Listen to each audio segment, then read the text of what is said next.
یہ اللہ اپنے قانون میں بہت سخت ہے میں بھائی. فرعون ساری زندگی نافرمانی کرتا رہا, جب پہلا غوطہ کھایا ہے توبہ کی نا اس نے, اور کیسی پرفیکٹ توبہ کی, کہنے لگا آمنت انہ لا الہ الا الذی آمنت بہ بنو اسرائیل. یہ نہیں کہ میں اللہ پر ایمان لایا, کیونکہ اللہ کے مفہوم میں فرق ہو سکتا تھا, ہو سکتا ہے اپنے آپ کو اللہ کہہ رہا ہو, پوری تشریح شرح کے ساتھ حاشیے کے ساتھ کہہ رہا ہے کہ میں اس رب پہ ایمان لایا جو ایک غلام قوم کا رب ہے.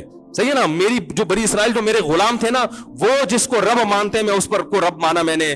اللہ فرماتے ہیں آل آنا, اب ایمان لا رہے, وقد عصیت قبل, اس سے پہلے تو نے نافرمانی کی ہے, ایسا عبرت کا نشان بناؤں گا. فالیوم ننجیک ببدنک لتکون لمن خلفک آیا, تو مر جائے گا تیری باڈی سلامت رہے گی, آنے والے لوگ قیامت تک تیری باڈی کو دیکھ کر عبرت حاصل کرتے رہیں گے کہ یہ ہے جس نے زمین پر ایسی حکومت کی کہ اس کی حکومت کے کھوٹے زمین پہ گڑ گئے. آج کیسا عبرت کا نشان بنا ہوا ہے, کیسا پڑا ہوا ہے, مسالے لگا لگا کے تو اس کو محفوظ رکھا جا رہا ہے. اور اللہ فرماتے ہیں یہ تو اس کی باڈی ہے جو تمہیں نظر آ رہی ہے, اس پر گزر کیا رہی ہے ہم تمہیں بتاتے ہیں. النار, آگ ہے, یعرضون علیہا غدوا وعشیا, جس آگ پر صبح اور شام اس کو جلایا جاتا ہے. وَيَوْمَ تَقُومُ السَّاعَةُ, اور جب قیامت قائم ہوگی, أَدْخِلُوا آلَ فِرْعَوْنَ أَشَدَّ الْعَذَابِ, اللہ فرمائیں گے کہ ہم حکم دیں گے فرشتوں کو کہ فرعون کو اس سے سخت عذاب میں ڈال دو.